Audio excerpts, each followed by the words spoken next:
on This Week in Iowa. The start of the legislative session is tomorrow. First, an issue that failed last session, restoring voting rights for felons. Then leaders in the House majority and Senate majority, the biggest issues these Republicans plan to tackle, and children's mental health funding. What do they need? Hi, everyone, and thank you so much for joining us here on This Week in Iowa. I'm Sabrina Ahmed. Iowa is the only state that doesn't automatically restore voting rights for nonviolent felons who've served their time. They have to go through an application process with the governor's office. Well, 347 Iowans are currently waiting to hear back from the governor's office to see if they can participate in the Iowa caucuses next month.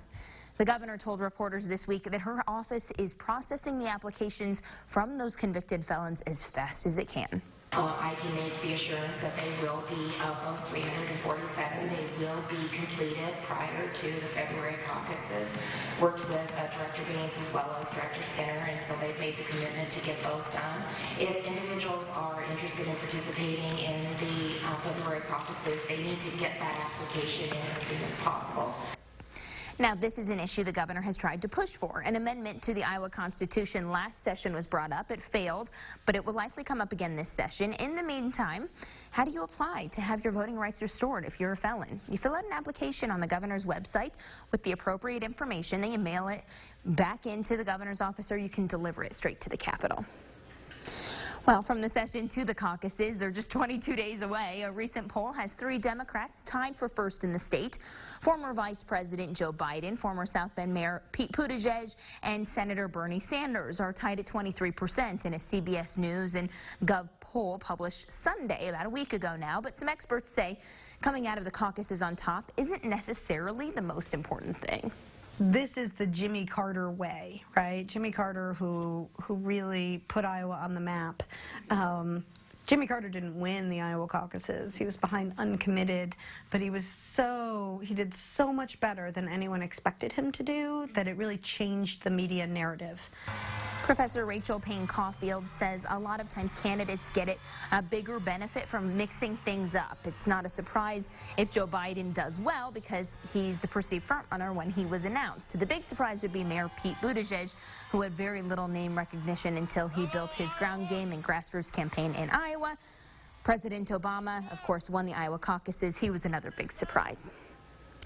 The United States-Mexico-Canada trade agreement is closer to final approval. An email from Senator Chuck Grassley's office says it was voted out of Senate Committee 25-3, a bipartisan vote. In the statement, Grassley said, quote, "This modernized trilateral trade agreement will open new markets for American exports, create hundreds of thousands of new jobs, grow the national economy, and protect U.S. workers." Grassley went on to say he expects the full Senate will act soon and that final approval of the USMCA is just around the corner. The House voted to pass the agreement last month. Coming up next, the Speaker-Select of the Iowa House takes the gavel for the first time tomorrow. How things will change as new leadership takes over.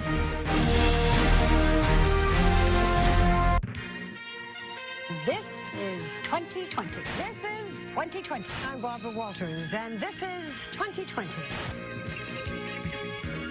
This is 2020. This is 2020. This is 2020. Oh, you nailed it. This is 2020. This is 2020. Make no mistake, this is 2020. This is 2020. Do I get the job? This is 2020. In 2020. Welcome to 2020. Crossroads Shooting Sports is Central Iowa's premier indoor shooting range. Our state-of-the-art retail shop is an authorized dealer that has everything you need for concealed carry, home defense, and personal protection with over 200 guns in stock. Crossroads Shooting Sports, where responsibility and skill meet. No matter what you do, you're always raising the bar. Delaro fungicide for corn and soybeans can help you get the edge you're looking for. Delaro has a broader spectrum of disease control and best-in-class dual mode of action residual.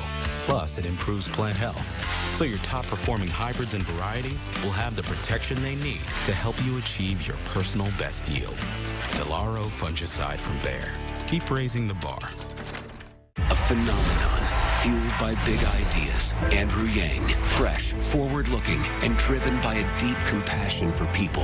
Andrew's rewriting the rules of the 21st century economy so they work for you. Praised by President Obama as a champion of change, his plan would grow the economy by trillions and create 48,000 jobs in Iowa. Andrew Yang, because Americans should live generation to generation, not paycheck to paycheck. I'm Andrew Yang, and I approve this message. Crossroads Shooting Sports is Central Iowa's premier indoor shooting range. We feature a state-of-the-art retail shop, including full-service conference and training facilities. Our certified staff takes your safety, security, and education seriously. Crossroads Shooting Sports, where responsibility and skill meet. From the capital city, you're watching This Week in Iowa with Sabrina Ahmed, getting to the heart of what's happening in Iowa politics. New leadership in the Iowa House. So what does that mean for issues that failed in the House last session? I sat down with Speaker-select Pat Grassley, and we started with the issue of some birth control being given by pharmacists, not doctors. From my perspective, if the caucus can reach an agreement with it, you know, working through the committee process, if they can reach an agreement, I'm not going to stand in the way, obviously, of that coming. But I know there's a lot of work going into it, and I know that it isn't something that's just the House working on isolated. I know we're continuing to have conversations with the governor's office. But again, if that were something where we can reach consensus within our caucus, I would not. What are the concerns that you're hearing from your fellow House members?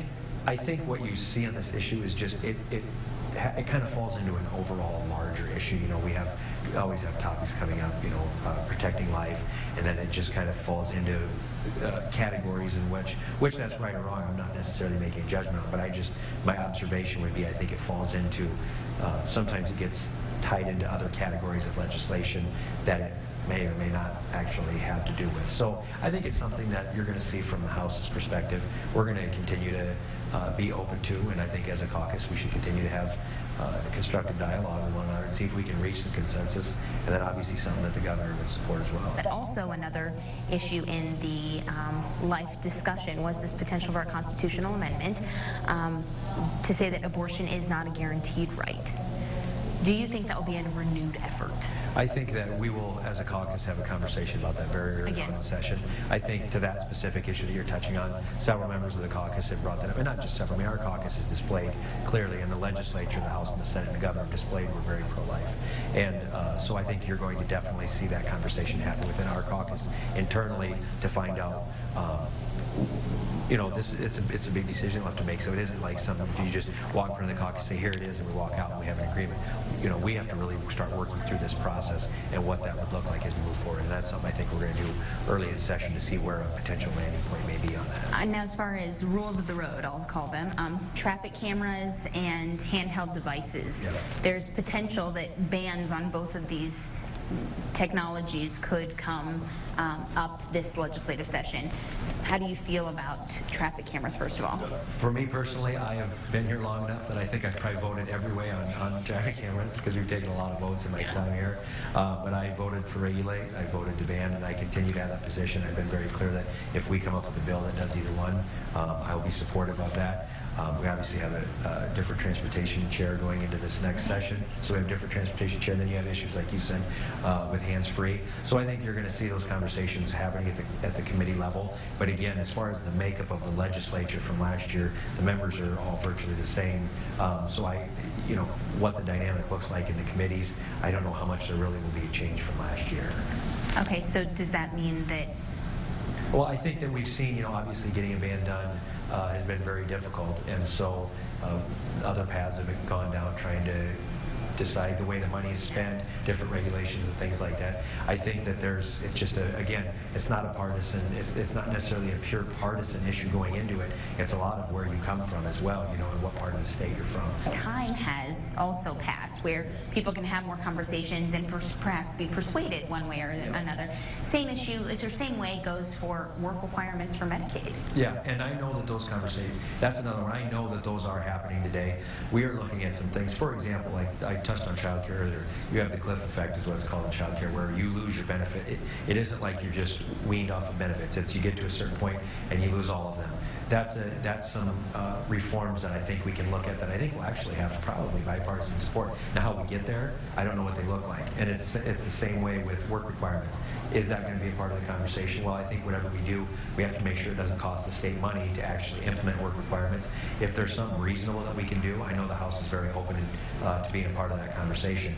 But I think, it was being proposed last year. Now it's been talked about, but I think as far as real traction, a lot of things around here that are somewhat significant piece of legislation don't just happen overnight. And so while those conversations have continued, I know there's some other pieces that we've been working on that I actually think have some good momentum going into session too. Sorry, final question for you, because you've mentioned workforce a couple times. Obviously, Future Ready Iowa passed last year. What do you think still needs to be done on workforce front? I think what we need to continue to, I don't know what, and so we obviously have Future Ready Iowa, and so we're going to continue to invest the resources that it takes to be supportive of that program. From what I've heard, it's been wildly successful at the community colleges from the students and the community colleges perspective. I think one of the next phases we need to do, now this one's a difficult one, is what do we have to do to attract and retain people to the state. Other states are doing things. All those usually involve resources, so we need to be willing to look at what those are. But I think that's kind of one of the next phases. Continue to support skill training, but what can we do to retain and attract new people to the state? That's kind of the next phase of it.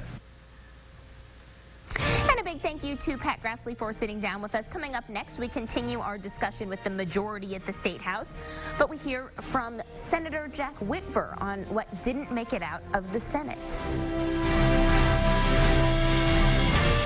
He'll do everything he can to hold on to power. But I'll take the fight to Donald Trump. I've won in rural, urban, and suburban areas every time. Even districts Donald Trump won. Whether it's passing 100 laws or standing up to partisan Supreme Court nominees. I've always known that you do a job, no matter how hard it is, because it's the work that needs to get done. Our job now is to elect someone who will fix the mess that Donald Trump created and take on the challenges facing America, like the high cost of prescription drugs, rebuilding our infrastructure, and tackling climate change. If you feel stuck in the middle of the extremes in our politics and you're tired of the noise and the nonsense, you've got a home with me. I'm Amy Klobuchar. I don't want to be the president for half of America. I want to be the president for all of America. That's why I approve this message. John wants a man cave. Liv wants a bigger kitchen. Chris and Courtney want out of their apartment. Real bad. Iowa Realty agents have buyers who are waiting for you. Yes, waiting. Our specialty is connecting you with them, selling your home quickly, and getting you top dollar. Plain and simple. That's why 97% of customers recommend us to their friends. Thinking about selling your home? Consider it sold with Iowa Realty. And we certainly do say good morning, America. Hit it, people. Good morning, Iowa. Thanks for joining us. A lot of smiles around here this morning. We can feel it in here, people. We can feel it. Incredible. Thanks for starting your day with us. We're going to celebrate. We got it all. A big morning in Times Square. So much excitement. Makes you feel good, though. Yeah, that's how I feel every morning. Oh, yeah. That's pretty good. You don't want to miss that. This is going to be good.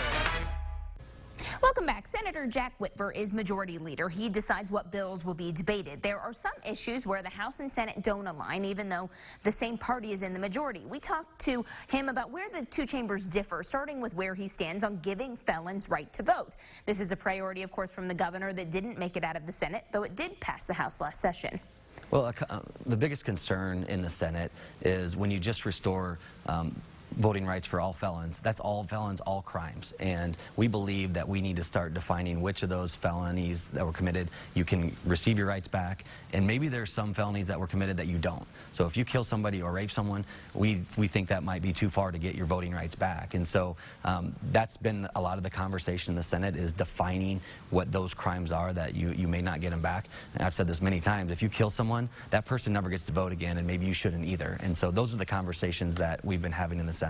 Speaking of, what would you say are the #1 issues that you want to see pass the Senate this year that maybe didn't make it last year? Well, some of the issues that did pass the House, one was an animal torture, animal neglect bill that at the end of session, we had 3 different bills on my desk. We had 2 from the Senate and a different one from the House that we were trying to reconcile and try to find agreement on. We didn't find that at the end of last year, but I had told our entire caucus that I would expect a bill to pass in the 2020 session related to that animal neglect or animal torture. And so we've been working hard on that issue throughout the off session, and hopefully we can find some agreement there.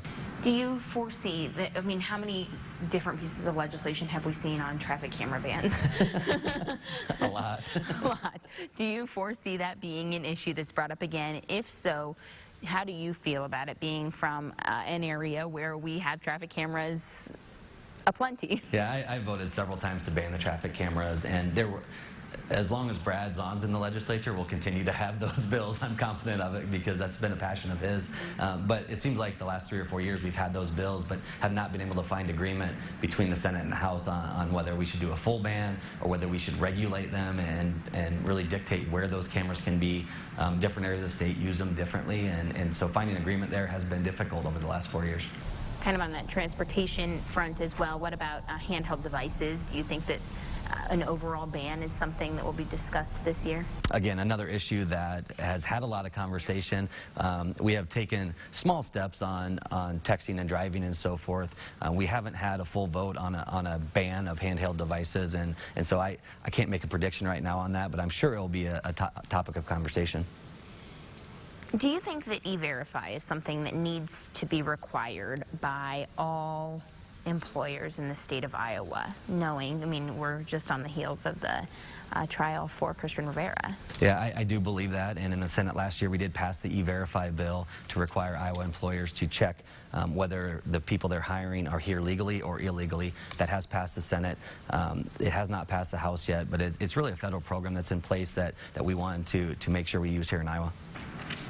Do you think that work requirements for Medicaid is something that will come up again this year? Well, one of the biggest challenges we have in the state of Iowa, if not the biggest challenge, is the workforce. We have almost 50,000 jobs open with not enough people to fill them. And our unemployment rate is 2.5%, which as a politician is great to brag about that, but ask anyone that's trying to hire employees right now, it's very, very difficult. And so there will be a push this session regarding workforce, and whether it's some of the expungements on criminal records so that those people can get back into the workforce. In the Senate, we've been focused more on the welfare reform and how we can get people from the welfare system and into the workforce. And so whether that's eliminating some of the fraud in those programs or the work requirements, that's a discussion we've had in the Senate and we want to continue to have. You've been working on this for quite some time, but you've said you've run into some hurdles in just being able to access information in order to know what can and needs to be done. Yeah, and that was one of the biggest struggles last year in getting that bill passed through the Senate, which we ultimately did, but also getting any traction in the House was we didn't receive great information from the Department of Human Services, and we need more cooperation from them to make sure that the division is running efficiently. And without good data, it's really hard to move forward, but we want to continue to work with them to get that good information. And I believe our new director will be transparent and open and help us within that process. What about water quality? How do you foresee that playing out this session? Water quality has been a focus the last several years, and we've passed our nutrient reduction plan.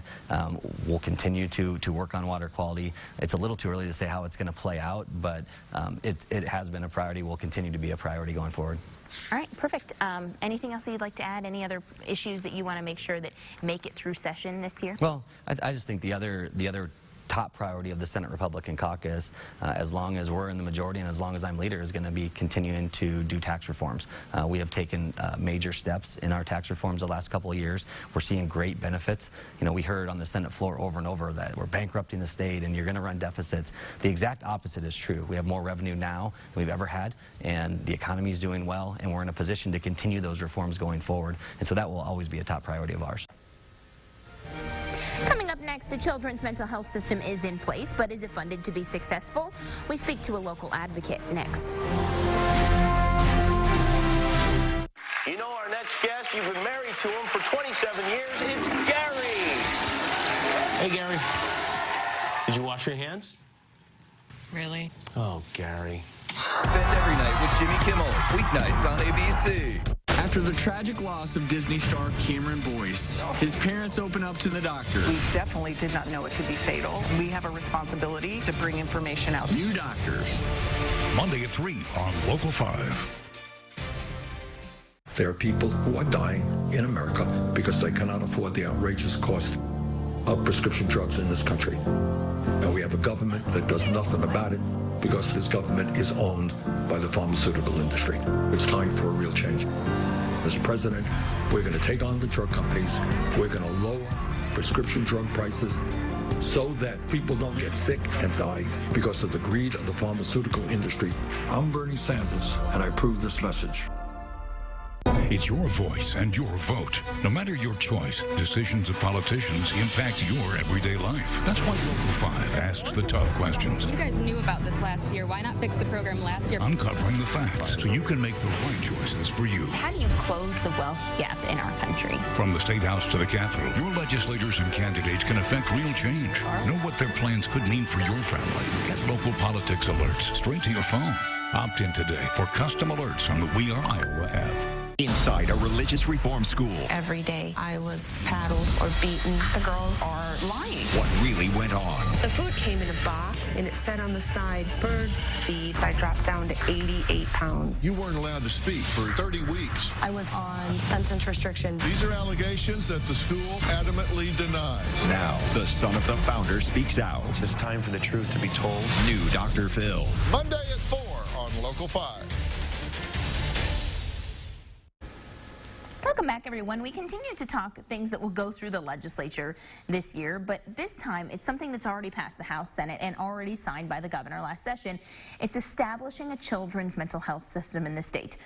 But the next step is finding a source of funding that will make this system successful. So joining me now is Peggy Huppert with the National Alliance on Mental Illness, or NAMI. Peggy, thank you so much for being here. Thanks for having me. We've continued to check in with you about how the children's mental health system is going. So first of all, tell us, what is the status? What is this children's mental health system going to do? Well, I'm serving on the Children's Behavioral Health Board. I was appointed by the governor. We've had 3 meetings so far, and we've actually made some very good progress on looking at policy and trying to get the data that we need to make sure that things are moving along. It's going to be somewhat of a slow process, but this has been turned over to the regions, the 14 regions, along with a bunch of adult mental health responsibilities. And the problem is that they're relying on the property tax levy. And there's no other independent source of funding to get some of these things started. One example is crisis services. There's no dedicated source of funding for that at all. So that's something that we're going to be addressing with the legislature.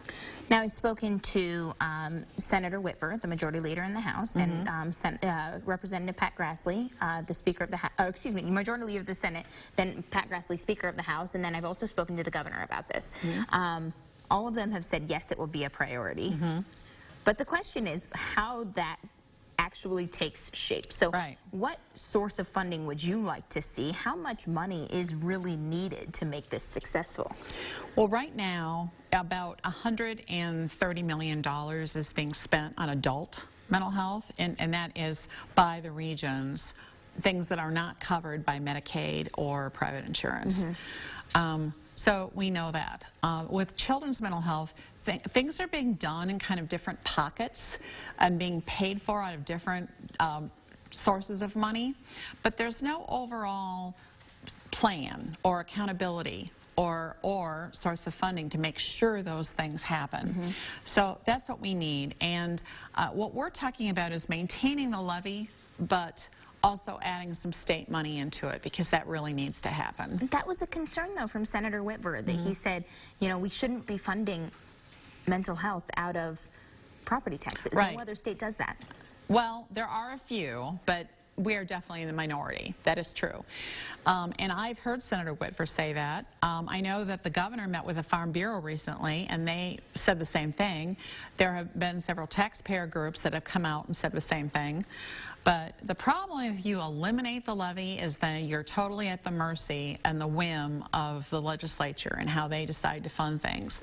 Property taxes are a steady and reliable source of funding. Plus, they bring local, people get involved because they have that local connection.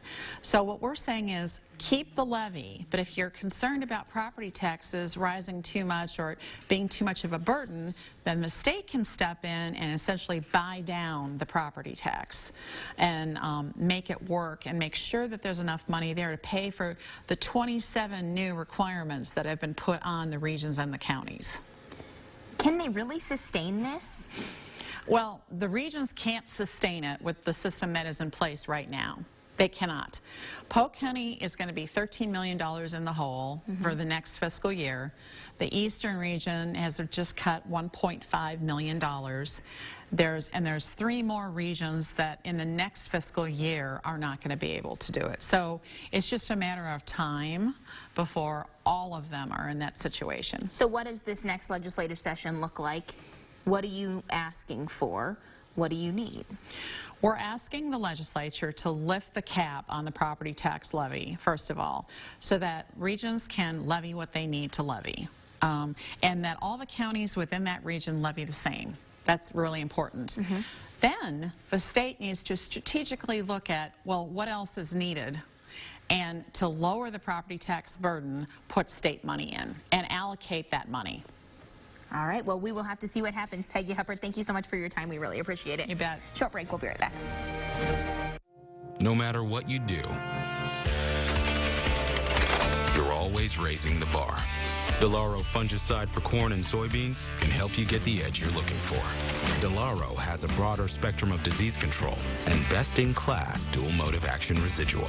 Plus, it improves plant health, so your top-performing hybrids and varieties will have the protection they need to help you achieve your personal best yields. Delaro fungicide from Bayer. Keep raising the bar. I know exactly who I'm supporting for president. Amy Klobuchar. She knows how to get things done. Better health care for National Guard and veterans. Amy has determination and grit. She's not afraid to take on the big issues. Amy gets more bills signed into law than just about any other senator. That's awesome. And nobody is working harder to lower prescription drug prices. I'm Representative Ruth Ann Gaines, and I'll be caucusing for Senator Amy Klobuchar. Hope you will, too. I'm Amy Klobuchar, and I approve this message. For Local 5, most accurate isn't just a phrase, it's everything. The rain comes in late Friday night now, after midnight, and into Saturday morning. Every commute. Frost is possible early on today, so may need that scraper handy. Every school day. That's 4 degrees, feeling like sub-zero temperatures when you factor in the light breeze. Every forecast. Accurate, so you can plan your day. 20 to 25 mile per hour sustained winds gusting as high as 30. Local 5 weather. We are Iowa's most accurate forecast. Not in Kansas anymore. Are you a good witch or a bad witch? You represent the Lollipop Guild? You have no power here. Now be gone before someone drops a house on you. Follow the yellow brick road. I don't care. Because. I don't care. I'll get him for this. And his little dog, too. There is no place like home. And for great TV, there's no place like Cozy TV. Thank you so much for joining us here on This Week in Iowa. Don't forget that you can take us with you wherever you go with our podcast. It's available on Spotify or wherever you get your podcasts. See you again next Sunday.